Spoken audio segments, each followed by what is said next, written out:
Hello students, I am doctor Vinod Kamle. इस वीडियो के अंदर हम लोग देखने वाले हैं steps in setting up of small scale business. इसका मतलब जब आपको अपना खुद का स्मॉल स्केल बिजनेस शुरू करना होता है या सेटअप करना होता है तो उसके लिए आप लोगों को क्या क्या स्टेप्स को फॉलो करना पड़ता है या क्या क्या उसमें प्रोसीजर इन्वॉल्व होता है। तो सबसे पहली चीज आपको करनी पड़ती है जो काफी इंपॉर्टेंट है, वो है analysis of business environment. Now business environment का मतलब क्या होता है कि कोई भी बिजनेस जो होता है उसके आजू बाजू में जो भी चीजें होती है उन सब चीजों का बिजनेस के ऊपर परिणाम होता है और उसके वजह से बिजनेस में चेंजेस लाने पड़ते हैं। That is called as business environment. Okay, अभी मैं आपको बताता हूँ कि बिजनेस के आजू बाजू में कौन से ऐसे फैक्टर्स होते हैं। तो ये देखो आप लोग, ये वाला। ओके, ना कॉमर्स स्टूडेंट्स को ये फैक्टर जानना बहुत जरूरी होता है बिकॉज ये जो बिजनेस एनवायरनमेंट है, ये टॉपिक जो है आपको जूनियर कॉलेज में भी है, आपको डिग्री कॉलेज में भी और पोस्ट ग्रेजुएशन में सब जगह पे ये टॉपिक आता है। So this is very important topic for commerce student और ये जानना भी बहुत जरूरी है बिकॉज कोई भी एक्टिविटी जब आप शुरू करते हो तो पहले आपको आपका बिजनेस एनवायरनमेंट का एनालिसिस करना पड़ता है। ओके, नाउ यहाँ पे आपको क्या करना पड़ता है, बिजनेस एनवायरनमेंट जो होता है दो पार्ट्स में डिवाइड किया जाता है। उसके फैक्टर्स दो पार्ट्स में डिवाइड होते हैं, एक तो इंटरनल फैक्टर्स और दूसरा होता है एक्सटर्नल फैक्टर्स। इंटरनल फैक्टर्स मतलब जो मैंने यहाँ पे लिखा है, values, mission and goals, plans and policies, human resource, physical resource, financial resource, labour management relation, ये सब इंटरनल है कंपनी के। ओके, एक्सटर्नल फैक्टर मतलब customer, competitor, channel of intermediate, suppliers, ये मैक्रो फैक्टर्स आते हैं एक्सटर्नल में। और कुछ मैक्रो फैक्टर्स भी होता है, इसके बारे में हम लोग ज्यादा अभी बात नहीं करेंगे, पहले हम लोग इसको समझ लेते हैं। सपोज आपको बिजनेस शुरू करना है तो आप लोगों को ये सब फैक्टर्स को एनालिसिस करना पड़ेगा कि भाई आपके प्लान क्या है, आपकी पॉलिसीज वगैरह क्या है, मतलब आपने क्या सोचा है, किस तरीके से बिजनेस करना है, पॉलिसीज क्या है, आपको जो भी बिजनेस करना है उसके लिए ह्यूमन रिसोर्सेस मिलेंगे कि नहीं, एम्प्लॉयज वगैरह मिलेंगे कि नहीं, आपको मशीन्स वगैरह अवेलेबल हो कि नहीं, होगी कि नहीं, आपको आपके पास उतना कैपिटल वगैरह है कि नहीं, ये सब चीजों के बारे में आपको सोचना पड़ेगा। ओके, फिर बाद में आपको सोचना पड़ेगा कि कस्टमर्स की रिक्वायरमेंट क्या है, कंपटीशन कितना है, चैनल ऑफ इंटरमीडिएट मतलब होलसेलर, रिटेलर जो आपके प्रोडक्ट को आपको बेचने को हेल्प करेंगे कि नहीं, सप्लायर आपको रॉ मटेरियल देगा कि नहीं, ये सब चीजों के बारे में आपको पहले एनालिसिस करना पड़ेगा। ये सब चीजों का एनालिसिस करने के बाद में आपको पता चलता है आपका स्वोट। ओके, ना स्वोट का मतलब क्या होता है, strength, weakness, opportunities and threat, जो मैंने यहाँ पे भी लिखा हुआ है। हाँ, सो बिजनेस एनवायरनमेंट का एनालिसिस करना मतलब ही क्या होता है कि स्वोट एनालिसिस करना, जिससे आपके बिजनेस की आपको स्ट्रेंथ, वीकनेस, अपॉर्चुनिटीज और थ्रेट पता चल सकती है। नाउ स्ट्रेंथ कब पता चलेगा, वीकनेस कब पता चलेगा, अपॉर्चुनिटी, थ्रेट कब पता चलेगा, तो वो हम लोग देखते हैं जब आप लोग इंटरनल बिजनेस एनवायरनमेंट एनालिसिस करते हो तो आपको स्ट्रेंथ एंड वीकनेस पता चलता है। जैसे मैंने अभी आपको बताया, इंटरनल बिजनेस एनवायरनमेंट में क्या क्या चीजें आती है, तो physical resources, financial resources, human resources, या आपके मैनेजमेंट की पॉलिसीज, ये सब आपके इंटरनल बिजनेस एनवायरनमेंट है। जैसे कि अगर सपोज फिजिकल रिसोर्सेज की बात करते हैं कि मुझे बिजनेस करने के लिए जो मशीन की जरूरत है या जो रॉ रॉ मटेरियल की जरूरत है, वो काफी अच्छी मशीन मेरे पास है या मैं अच्छी मशीन परचेज कर सकता हूँ और अच्छा खासा रॉ मटेरियल भी मुझे मिल सकता है बिजनेस के लिए। तो ये मेरा क्या हो गया, स्ट्रेंथ हो गया। ओके, सेम तरीके से बिजनेस करने के लिए मुझे फाइनेंस की जरूरत है पर वो फाइनेंस मुझे नहीं मिल पा रहा है बिकॉज ऑफ सम रीजन, ये मेरे लिए क्या हो गया, मेरा वीकनेस हो गया। ओके, बिजनेस के लिए मुझे जो एम्प्लॉयज लगेंगे, लेबर लगेंगे, वो अच्छे खासे अवेलेबल है मेरे पास, वो मेरा स्ट्रेंथ हो गया। ओके, तो इस तरीके से क्या है, मैं हर एक चीज को एनालिसिस करूंगा और मैं फाइंड आउट करूंगा कि मेरा स्ट्रेंथ कौन सा है, वीकनेस कौन सा है, ताकि हम लोग अपने वीकनेसेस को क्या कर पाए, मिनिमाइज कर पाए। जैसे बैंक के पास से अगर मुझे लोन नहीं मिल रहा है तो मैं क्या करूंगा, दूसरे किसी सोर्स से अपने लोन की अरेंजमेंट करूंगा। तो पहले पता तो चलना चाहिए कि कहाँ पे स्ट्रेंथ है और कहाँ पे वीकनेस है, तब जाके हम लोग वीकनेस को कम करने की कोशिश करेंगे। सो इस तरीके से इंटरनल बिजनेस एनवायरनमेंट का एनालिसिस किया जाता है, हर एक फैक्टर को स्टडी किया जाता है और फिर आपका स्ट्रेंथ क्या है और वीकनेस क्या है वो फाइंड आउट किया जाता है। सेम तरीके से एक्सटर्नल बिजनेस एनवायरनमेंट भी एनालिसिस करना पड़ता है, जो मैंने अभी आपको बताया। गवर्नमेंट की पॉलिसीज क्या है, कॉम्पिटिटर क्या की स्ट्रैटेजी क्या है, कस्टमर के प्रेफरेंस या रिक्वायरमेंट क्या है, ये सब स्टडी करने के बाद में, एनालिसिस करने के बाद में आपको अपॉर्चुनिटी और थ्रेट पता चलता है। ओके, जैसे कि सपोज कंपटीशन की बात लेते हैं कि आप लोग जिस एरिया में बिजनेस करना चाहते हो, ओके, और जो बिजनेस करना चाहते हो वो एरिया में वो बिजनेस एक भी अवेलेबल नहीं है। मतलब आप सपोज पर्टिकुलर एरिया में होटल खोलना चाहते हो, उस एरिया में एक भी होटल नहीं है, ये आपके लिए क्या है, अपॉर्चुनिटी है। ओके। या दूसरा ऐसा हो सकता है कि गवर्नमेंट की पॉलिसी सडनली चेंज हो गई, तो वो आपके लिए क्या हो सकता है, थ्रेट। जैसे कि आपको पता है कि बीच में गवर्नमेंट ने क्या किया था, सारे टैक्सेस हटा के एक ही टैक्स लाया था जिसको जीएसटी बोलते हैं। या गवर्नमेंट ने क्या किया था, डिमोनेटाइजेशन किया था। तो ये सब बिजनेस के लिए क्या हो गया था, थ्रेट हो चुका था। हाँ, सडनली कस्टमर की रिक्वायरमेंट चेंज हो जाती है, कस्टमर को पहले कुछ और अच्छा लगता था और अभी कस्टमर को कुछ और अच्छा लगता है, तो ऑब्वियसली वो भी आपके लिए डर हो सकता है। सो थ्रेट का मतलब क्या होता है, डर। ओके। तो आपको ये सब चीजों को एनालिसिस करने के बाद में पता चलता है कि आपकी अपॉर्चुनिटीज क्या है और थ्रेट क्या है। तो इस तरीके से आपको सबसे पहले बिजनेस शुरू करने का पहला स्टेप ये होता है कि आपको स्वोट एनालिसिस करना पड़ता है, ताकि आप आपके स्ट्रेंथ को और बेहतर बना पाए, आप आपके वीकनेस को मिनिमाइज कर पाए, आप अपॉर्चुनिटी को ग्रैब कर पाए, हासिल कर पाए। ओके। और थ्रेट्स को भी आप लोग क्या कर पाओ, मिनिमाइज।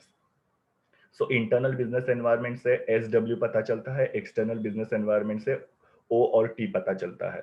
तो ये सबसे पहले हमको करना पड़ता है कोई भी बिजनेस शुरू करने से पहले। डायरेक्टली हम लोग बिजनेस का प्लानिंग शुरू करेंगे नहीं। यहाँ पे एक और एग्जांपल देता हूँ आपके पर्सनल लाइफ का। आप लोग जब भी पढ़ाई करते हो या कोई भी कोर्स के लिए आप एडमिशन लेना चाहते हो, तभी भी आप लोग जाने अनजाने में स्वोट एनालिसिस करते हो।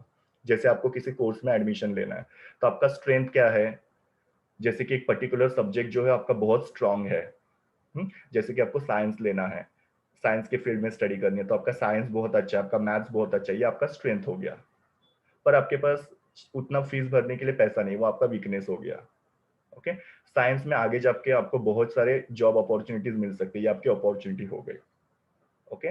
पर पैसा नहीं होने की वजह से आपको जो या परसेंटेज कम होने की वजह से आपको चाहिए वो एडमिशन नहीं मिल पाता, दैट इज थ्रेट। सो कहीं ना कहीं पे स्वोट एनालिसिस जो होता है वो सिर्फ बिजनेस में एप्लीकेबल नहीं होता है। स्वोट एनालिसिस जो होता है वो सब जगह पे एप्लीकेबल होता है। कोई भी एक्टिविटी करने से पहले हमको स्वोट एनालिसिस करना पड़ता है, जिससे आपको आपकी स्ट्रेंथ, वीकनेस, अपॉर्चुनिटीज और थ्रेट पता चलता है। ओके।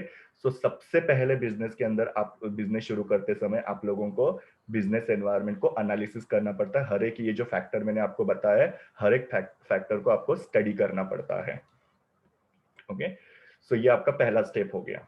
ये मैंने आपको एनवायरनमेंट, ये आपको इतना डिटेल में याद रखने की जरूरत नहीं, ये सिर्फ मैंने आपको समझाने के लिए बताया था। आपको सिर्फ इतना ही याद रखना है कि इंटरनल बिजनेस एनवायरनमेंट में क्या आता है, उसके कुछ फैक्टर्स मैंने दिए हैं, और एक्सटर्नल एनवायरनमेंट में क्या आता है, उसके कुछ फैक्टर्स दिए। पूरा का पूरा आपको याद रखने की जरूरत नहीं है। दूसरा आपको करना है सिलेक्शन ऑफ प्रोडक्ट। ऑब्वियसली आप जब बिजनेस करोगे तो आपको कोई ना कोई प्रोडक्ट बेचना पड़ेगा, कोई ना कोई सर्विस देनी पड़ेगी, तो आपको प्रोडक्ट सिलेक्ट करना है। ओके। कि आप लोग कौन सा प्रोडक्ट कस्टमर को ऑफर करोगे या कौन सी सर्विस आप कस्टमर को ऑफर करोगे। अभी आपको कैसे पता चलेगा कि भाई कौन सा प्रोडक्ट जो है वो हम लोग को बना के बेचना है, तो उसके लिए आपको मार्केट रिसर्च करना पड़ेगा। मार्केट रिसर्च का मतलब क्या होता है कि आपको मार्केट में जाना पड़ेगा और कस्टमर्स को पूछना पड़ेगा कि उनको क्या अच्छा लगता है, उनके लाइक्स एंड डिसलाइक्स, या उनके क्या क्या प्रेफरेंसेस है। ओके। तो मार्केट रिसर्च से आपको सारी इंफॉर्मेशन मिलती है, जैसे कस्टमर्स को क्या अच्छा लगता है, कंपटीशन कितनी है, इकोनॉमिक कंडीशन कैसी है। जैसे कि सपोज आपको अचार का बिजनेस करना है, तो अचार में भी अलग अलग वैरायटीज होती है, तो आपको मार्केट रिसर्च करना पड़ेगा। मार्केट रिसर्च मतलब एक क्वेश्चनर आप लेके जाओगे, या लोगों को डायरेक्टली आप क्वेश्चन पूछ सकते हो कि आपको कौन सा अचार अच्छा लगता है, मैंगो का या फिर लेमन का। तो आपको पता चलेगा कस्टमर को क्या अच्छा लग रहा है। दूसरा, मार्केट रिसर्च से आपको पता चलेगा कि अचार बेचने वाले मार्केट में कितने सारे कॉम्पिटिटर्स है। कभी कभी ऐसे होता है कि बहुत ज्यादा कंपटीशन होती है, और उस सिचुएशन में आपको मार्केट में एंट्री करना मतलब रिस्क हो सकता है, बिकॉज ऑलरेडी बहुत सारे लोग हैं। और आप उसमें अगर एंट्री करोगे तो फिर क्या होगा कि आपका बिजनेस इतना ज्यादा चलेगा नहीं। तो कंपटीशन देखना भी बहुत जरूरी है, और कंपटीशन आपको पता चलेगा मार्केट रिसर्च से। सेम तरीके से इकोनॉमिक कंडीशन कैसी चल रही है, मंदी चल रही है या फिर अच्छा खासा इकोनॉमिक कंडीशन चल रहा है, ये आपको फाइंड आउट करना जरूरी होता है, जो भी आपको मार्केट रिसर्च से पता चलता है। तो आपको अगर कोई भी प्रोडक्ट बना के बेचना है, या कोई भी सर्विस अगर आपको कस्टमर को देना है, तो उसके लिए मार्केट रिसर्च करना पड़ता है। और मार्केट रिसर्च से आपको ये 3 चीजें पता चलती है। और ये सब पता हो चलने के बाद में, मार्केट रिसर्च करने के बाद में, आप लोग सही प्रोडक्ट को बना के या सही सर्विस को डिजाइन करके कस्टमर को ऑफर कर सकते हो। ओके। नेक्स्ट है सिलेक्शन ऑफ बिजनेस लोकेशन। कौन सी जगह पे बिजनेस करना है वो आपको यहाँ पे सोचना पड़ता है, बिकॉज सही जगह पे अगर आप लोग बिजनेस करोगे तो वो आपके लिए ज्यादा प्रॉफिटेबल हो सकता है। ओके, आपको ऐसा बिजनेस का लोकेशन सिलेक्ट करना है जहां पे आप लोग प्रोडक्ट का प्रोडक्शन भी कर पाओ और डिस्ट्रीब्यूशन भी कर पाओ। मतलब ऐसा नहीं होना चाहिए आप प्रोडक्शन कहीं और करते हो और डिस्ट्रीब्यूशन कहीं और करते हो, क्योंकि क्या होता है बीच में फिर ट्रांसपोर्टेशन का कॉस्ट इन्वॉल्व होता है। जैसे कि गुजरात में आप प्रोडक्शन करते हो और आंध्र प्रदेश में आप प्रोडक्ट को बेचते हो, तो गुजरात से वो प्रोडक्ट को बनाना वापस से वो आंध्र प्रदेश में लेके आना, उसमें क्या होता है ट्रांसपोर्टेशन का कॉस्ट जाता है, टाइम जाता है, कस्टमर तक प्रोडक्ट टाइम पे नहीं पहुंचता। तो ये सब चीजों को अवॉइड करने के लिए आप लोग क्या करोगे, ऐसा बिजनेस का प्रॉपर लोकेशन सिलेक्ट करोगे जहां पे प्रोडक्शन भी प्रॉपरली आप कर पाओ, डिस्ट्रीब्यूशन भी प्रॉपरली कर पाओ। तो जब भी आप लोग बिजनेस का लोकेशन डिसाइड करते हो, प्लांट डिसाइड करते हो, जगह डिसाइड करते हो, तो आपको क्या क्या चीजों को ध्यान में रखना पड़ेगा। इंफ्रास्ट्रक्चर, इंफ्रास्ट्रक्चर मतलब जिस एरिया में आप बिजनेस कर रहे हो वहां पे ट्रांसपोर्ट है कि नहीं, वहां पे इलेक्ट्रिसिटी है कि नहीं, वाटर फैसिलिटी है कि नहीं, रोड प्रॉपरली कंस्ट्रक्टेड है कि नहीं, बैंक अवेलेबल है कि नहीं, इंश्योरेंस, ट्रांसपोर्ट, कम्युनिकेशन, ये सब इंफ्रास्ट्रक्चर होता है। ये सब चीजें वहां पे है कि नहीं। ऐसे किसी भी एरिया में आप बिजनेस नहीं खोलोगे जहां पे पावर इलेक्ट्रिसिटी नहीं है, जहां पे रास्ते प्रॉपर नहीं है, ये सुनो, या जहां पे बैंक्स अवेलेबल नहीं है। आपको ये सब चीजें देखनी पड़ेगी। इंसेंटिव्स फ्रॉम गवर्नमेंट ना, कुछ ऐसे एरियाज होते हैं जहां पे अगर आप लोग बिजनेस सेटअप करते हो तो गवर्नमेंट आपको इंसेंटिव्स देता है। इंसेंटिव्स देता है मतलब आपको मशीन्स खरीदनी है तो गवर्नमेंट आपको कंसेशन देगा। आपको अगर टैक्स वगैरह जो होता है उसके अंदर आप लोगों को कंसेशन दिए जाते हैं। तो आपको ऐसे देखना है कि जिस एरिया में आप बिजनेस शुरू करना चाहते हो वो एरिया के लिए गवर्नमेंट कौन से इंसेंटिव्स देते हैं। Then proximity to raw material market. Proximity का मतलब होता है नियर बाय, पास में। जहां पे आप बिजनेस शुरू करना चाहते हो वहां पे ही रॉ मटेरियल भी अवेलेबल होना चाहिए और प्रोडक्ट को बेचने के लिए मार्केट भी अवेलेबल होना चाहिए, जो मैंने यहाँ पे ऊपर आपको बोला। मतलब रॉ मटेरियल काफी दूर मिलता है, मार्केट कहीं पे दूर है, ऐसा नहीं चलेगा, बिकॉज वो रॉ मटेरियल आपको लाने के लिए, फिर प्रोडक्ट को बनाना और उसको फिर वापस से मार्केट में लेके जाना, इसमें अगेन क्या होता है ट्रांसपोर्ट का कॉस्ट और आपका टाइम ज्यादा इन्वॉल्व होता है। इसके लिए आपको ऐसा लोकेशन सिलेक्ट करना है जहां पे नियर बाय आपको रॉ मटेरियल और मार्केट अवेलेबल होगा। और स्किल्ड वर्कफोर्स, नाउ क्या होता है अनस्किल्ड वर्कफोर्स जो होते हैं, मतलब छोटे मोटे काम करने के लिए जो वर्कर्स की जरूरत होती है वो आपको इजीली मिल जाते हैं। बट जो स्किल्ड वर्कर्स होते हैं जैसे मैनेजर्स हो गए, इंजीनियर हो गया, ये सुनो, फिर बाद में दूसरे जो भी आपके एक्सपर्ट्स वगैरह होते हैं प्रोडक्ट को बनाने के लिए वगैरह, वो जो होते हैं वो अवेलेबल नहीं होते हैं। तो आपको स्किल्ड वर्कफोर्स है कि नहीं वो भी देखना जरूरी होता है। और उसी के साथ साथ सोशल इंफ्रास्ट्रक्चर, और सोशल इंफ्रास्ट्रक्चर मतलब कि आप जहाँ पे बिजनेस खोलोगे वहां पे ऑब्वियसली लोग रहने के लिए आएंगे, और लोग जब रहने के लिए आएंगे तो उनके बच्चों के लिए स्कूल, उनके लिए हॉस्पिटल्स, ये सुनो, या दूसरे थिएटर्स वगैरह, या घूमने फिरने के लिए पार्क्स वगैरह, ये सब चीजें भी होनी बहुत जरूरी है। तो बिजनेसमैन ने वो सी चीजों के बारे में भी सोचना चाहिए। सो कभी भी आप बिजनेस का लोकेशन अगर सिलेक्ट करते हो तो आपको ये सब चीजों के बारे में ध्यान रखना पड़ेगा। सेम तरीके से सिलेक्शन ऑफ टेक्नोलॉजी। ओके, जो भी एंटरप्रेन्योर है, एंटरप्रेन्योर का मतलब ये होता है बिजनेसमैन, उसको हर एक नए टेक्नोलॉजी के बारे में इंफॉर्मेशन होना बहुत जरूरी है कि कौन सी नई टेक्नोलॉजी बिजनेस में आ रही है। क्योंकि टेक्नोलॉजी जो होती है वो क्या करती है, आपके काम को स्पीड अप करती है और आपकी एफिशिएंसी बढ़ाती है। मतलब आप अगर अच्छी मशीन यूज करते हो, अच्छी टेक्नोलॉजी यूज करते हो तो आपका काम ज्यादा फास्ट तरीके से होगा और एफिशिएंसी भी बढ़ेगी। एफिशिएंसी का मतलब क्या होता है, कम वेस्टेज और ज्यादा प्रोडक्शन, जो काफी जरूरी होता है। आपको वेस्टेज को आपको मिनिमम रखना है, क्योंकि वेस्टेज कम होगा तो प्रोडक्शन बढ़ेगा और फिर आपका प्रॉफिट बढ़ेगा। तो इसके लिए आप लोगों को सही टेक्नोलॉजी सिलेक्ट करने आनी चाहिए जो आपका काम का स्पीड भी बढ़ाएगा और जो आपकी एफिशिएंसी भी बढ़ाएगा। और बिजनेसमैन ने हमेशा अपडेटेड रहना चाहिए कि कौन सी नई टेक्नोलॉजी मार्केट में आ रही है, बिकॉज टेक्नोलॉजी भी क्या होते रहता है, हमेशा चेंज होते रहता है। तो वो चेंज टेक्नोलॉजी के बारे में आपको पता होना चाहिए, वो चेंज टेक्नोलॉजी को आपको अडेप्ट करना चाहिए, तब जाके आप बिजनेस को ग्रो कर पाओगे। आप ऐसे पुरानी टेक्नोलॉजी, आउटडेटेड टेक्नोलॉजी अगर यूज करोगे तो आपका काम जो है वो स्लो डाउन हो जाएगा, प्लस आपके बिजनेस में लॉसेज ज्यादा होंगे, बिकॉज आप खराब क्वालिटी के प्रोडक्ट बना रहे हो खराब टेक्नोलॉजी से, और उसकी वजह से कस्टमर आपके प्रोडक्ट को डिमांड नहीं करेंगे। तो बिजनेसमैन ने हमेशा अपडेटेड रहना चाहिए कि कौन सी नई मॉडर्न टेक्नोलॉजी मार्केट में आ रही है। फिर बिजनेस प्रपोजल बनाना पड़ेगा, वेरी इंपॉर्टेंट। प्रपोजल का मतलब क्या होता है, प्लान, कि आप लोग कैसे बिजनेस करोगे। उसका पूरा आपको एक रिटर्न प्लान बनाना पड़ता है। इसके लिए बिजनेस प्रपोजल क्या होता है, एक रिटर्न डॉक्यूमेंट होता है जिसके अंदर आपके बिजनेस की कंप्लीट इंफॉर्मेशन होती है। हम्म? मतलब आप लोगों को समझाना चाहते हो कि आप किस तरीके का बिजनेस कर रहे हो, तो आपके पास एक कुछ रिटर्न प्लान होना चाहिए, प्रपोजल होना चाहिए। वो प्रपोजल आप लोगों को दिखाओगे तो लोगों को समझ में आएगा कि आप किस तरीके से बिजनेस करना चाहते हो। तो प्रपोजल जो होता है एक रिटर्न डॉक्यूमेंट होता है, ऐसा एक पूरा बुकलेट होता है जिसके अंदर आप अलग अलग फैक्टर्स के बारे में लिखते हो। किन किन चीजों के बारे में आप लोग लिखते हो कि मार्केट का एनालिसिस, कि भाई मार्केट कैसा है जहां पे आप प्रोडक्ट बेचना चाहते हो, मतलब वहाँ के कस्टमर्स कैसे हैं, वहाँ पे दूसरी चीजें वगैरह अवेलेबल है कि नहीं, वो मार्केट के बारे में आप लोग लिखते हो, कंपटीशन वगैरह वो सब। टेक्नोलॉजी, आप कैसे मशीन्स वगैरह यूज करोगे, फाइनेंस की कितनी जरूरत पड़ेगी आपको या फाइनेंस कहाँ से आएगा, मैन पावर आपके पास अवेलेबल है कि नहीं, प्रोडक्शन वगैरह आप कैसे करोगे, एवरी डिटेल जो होती है वो आप ये प्रपोजल के अंदर लिखते हो, ताकि सामने वाले को पता चलता है कि आप लोग किस तरीके से बिजनेस करने वाले हो। ओके। अब ये प्रपोजल बनाना क्यों जरूरी होता है, तो ये प्रपोजल आपको अलग अलग लोगों को देना पड़ता है, फाइनेंशियल इंस्टीट्यूशन को, गवर्नमेंट को, इन्वेस्टर्स को, ये सबको आपको ये प्रपोजल देना पड़ता है। अभी फाइनेंशियल इंस्टीट्यूशन को क्यों हम लोग प्रपोजल देते हैं, ताकि वो लोग हमको फाइनेंस दे। ये जो बैंक वगैरह होते हैं या फाइनेंशियल इंस्टीट्यूशन होते हैं वो आपके प्रपोजल को प्रॉपर स्टडी करते हैं कि आपको कौन सा टेक्नोलॉजी यूज करोगे, फाइनेंस कितना आपको लगेगा, मैन पावर है कि नहीं, कौन सा प्रोडक्ट बना के बेचोगे, वो पूरा वो लोग स्टडी करेंगे। और उनको अगर ऐसा लगेगा कि आपका बिजनेस सच्ची में बहुत अच्छा प्रपोजल है करके, तो वो क्या करेंगे, आपको लोन सैंक्शन करेंगे और आपको पैसा मिलेगा बिजनेस के लिए। गवर्नमेंट अथॉरिटी भी क्या करेगी, आपसे प्रपोजल की डिमांड करेगी, तभी जाके गवर्नमेंट आपको क्या करेगा, लाइसेंस देगा, अगर उनको लगा कि बहुत अच्छा प्रपोजल है, बहुत अच्छा बिजनेस हो सकता है करके। इन्वेस्टर्स भी क्या करेंगे कि आपका बिजनेस प्रपोजल देख के अगर उनको अच्छा लगा तो आपके बिजनेस को फाइनेंस प्रोवाइड करेंगे।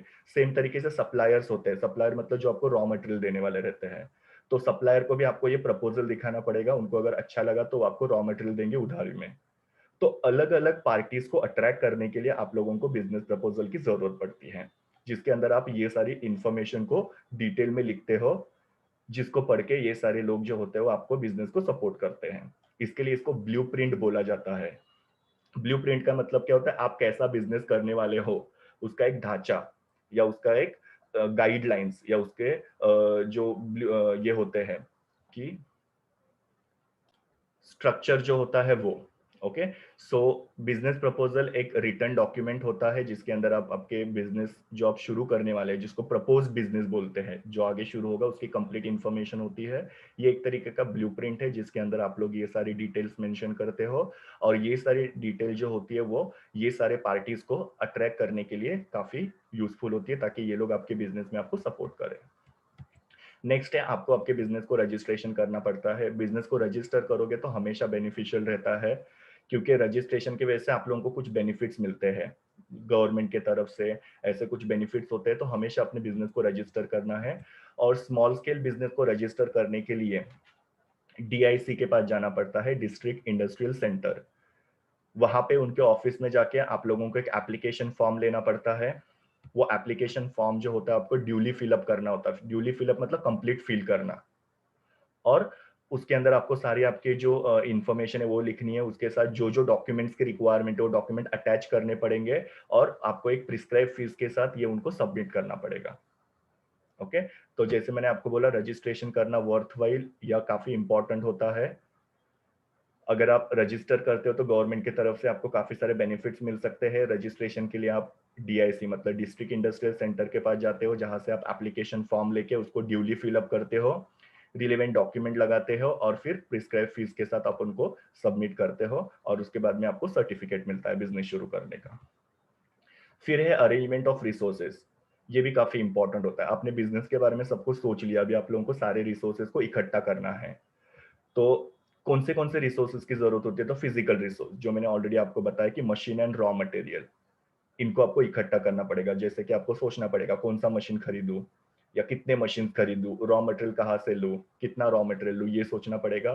फाइनेंशियल रिसोर्स मतलब कैपिटल को अभी आपको अरेंज करना पड़ेगा, फाइनेंस को। ह्यूमन रिसोर्सेज मतलब एम्प्लॉयज और लेबर को भी अपॉइंट करना पड़ेगा। ओके। जब आप प्रॉपरली रिसोर्सेज को अरेंज करते हो तो आपका क्या होता है, वर्क जो होता है वो स्मूथली होता है। तो आपको जितने चाहिए उतने रिसोर्सेज प्रॉपर अवेलेबल होना जरूरी है। फिर बाद में आपको अभी क्या करना है, सब कुछ हो गया, अभी आपको प्रोडक्ट का प्रोडक्शन करना है और मार्केटिंग करना है।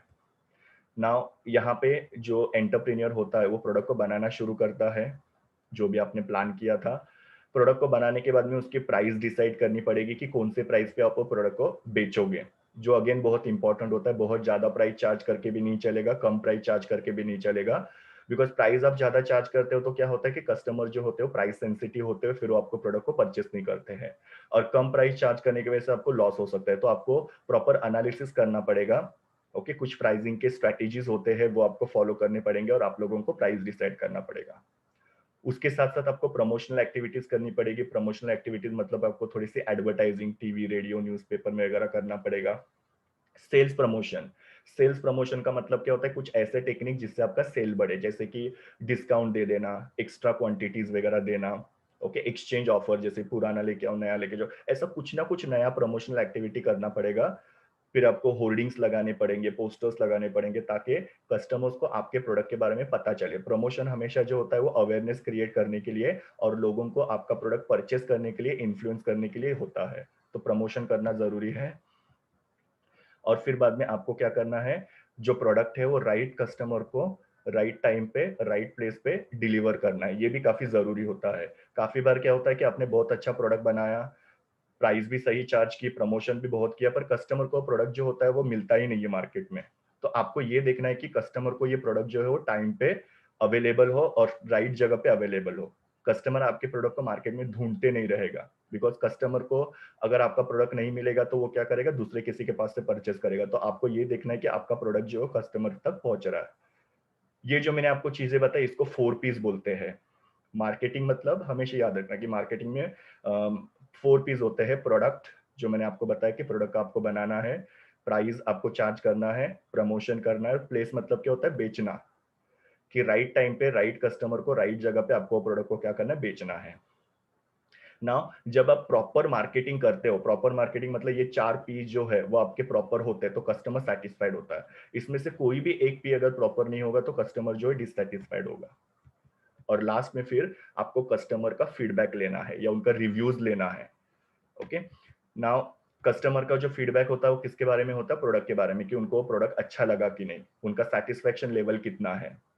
मतलब बहुत ज्यादा अच्छा लगा या मॉडरेट लगा या बहुत अच्छा नहीं लगा, वो आपको उनका सेटिस्फेक्शन लेवल फाइंड आउट करना है। और अगर सपोज कस्टमर्स आपके प्रोडक्ट से या सर्विस से हैप्पी नहीं है तो उसका रीजन जानना है कि उनको क्या सही में अच्छा नहीं लगा। प्रोडक्ट की क्वालिटी अच्छी नहीं थी, प्राइस अच्छा नहीं लगा, प्रमोशन अच्छा नहीं लगा या डिस्ट्रीब्यूशन अच्छा नहीं लगा, वो आपको क्या करना है यहाँ पे फाइंड आउट करना है। ताकि एक बार आपको पता चला कि कस्टमर किस चीज से नाराज है तो आप लोग उस चीज में चेंज कर सकते हो और आप कस्टमर्स को उनकी मर्जी जो उसको आप विन कर सकते हो, मतलब जीत सकते हो। तो कस्टमर का फीडबैक लेना भी बहुत जरूरी है, जो आपके कस्टमर जो आपके बिजनेस है उसमें चेंजेस लाने में आपको हेल्प कर सकता है।